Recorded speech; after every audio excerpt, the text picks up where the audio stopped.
at the end of 1998 stood at 6.5 billion kwacha, 6.5 billion United States dollars. This is marginally higher than the 6.4 billion United States dollars that was owing at the end of 1998.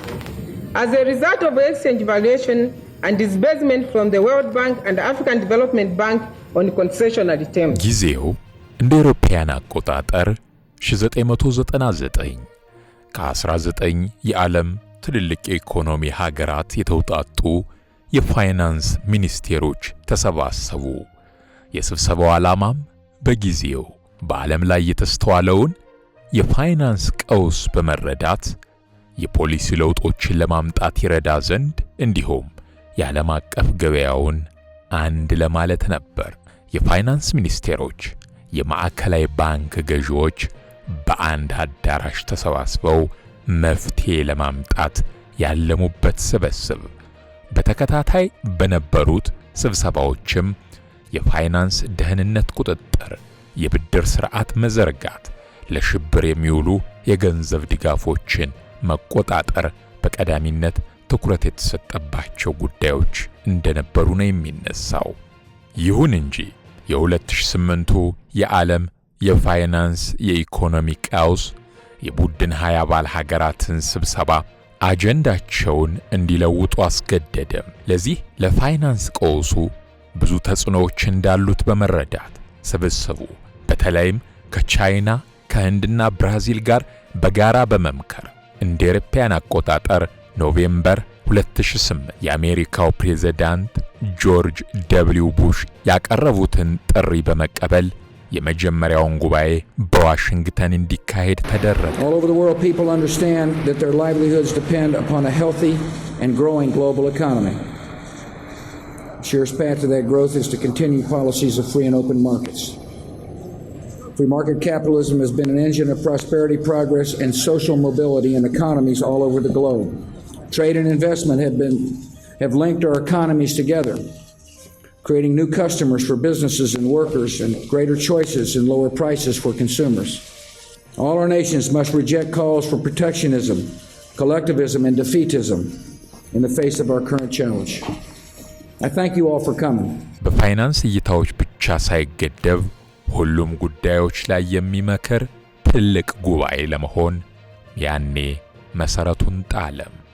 በንግድ፣ በኢነርጂ፣ በታዳሽ ኃይል ምንጭና በአየር ንብረት እንዲሁም በጸረ ሙስና ዙሪያ የሚመከርበት ጉባኤ ለመሆን ቻለም። Good morning, Your Excellency, heads of state and government, members and invited guests, heads of regional economic communities, the Secretary General of the United Nations, Mr. Antonio Guterres, all guests who are gathered here. It is an honor and a privilege to welcome you as South Africa to this very first G20 Leaders Summit to be held on African soil. እንዲህ እያለ የቡድን 20 አባል ሀገራት በ2025ም ለመጀመሪያ ጊዜ በአፍሪካ አህጉር አስተናጋጅነት በሳውዝ አፍሪካ ጆሃንስበርግ አካሂዷል። የአሜሪካው ፕሬዝዳንት ዶናልድ ትራምፕ አሜሪካ በጉባኤው ላይ ምንም አይነት ተሳትፎ እንደማይኖራት ቀድመው ነበር ያሳወቁት። ለዚህም ነበር ከሳምንታት በፊት ወደ አፍሪካ ሊያቀኑ የነበሩትን የሀገሪቱ ምክትል ጠቅላይ ሚኒስትር ጄዲ ቫንስን ጉዞ ላይ እገዳ ይጣሉት። የአሜሪካው ፕሬዝዳንት ዶናልድ ትራምፕ እንደሚሉት ሳውዝ አፍሪካ በሀገሪቱ የሚገኙ ነጮችን መሬት እየወረሰች ነው የሚል ክስ በተደጋጋሚ ማሰማታቸውን ተከትሎ ሀገራቸው ለሳውዝ አፍሪካ የምታደርገውን የገንዘብ ድጋፍ ማቋረጣቸው የቅርብ ጊዜ ትውስታ ነው።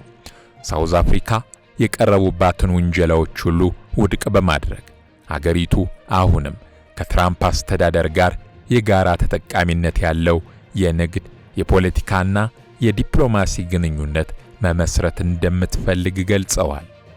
ለዚህም ይመስላል በቡድን 20 አባል ሀገራት ስብሰባ ጆሃንስበርግ ሲካሄድ የአሜሪካ የልዑካን ቡድን ሳይገኝ የቀረው።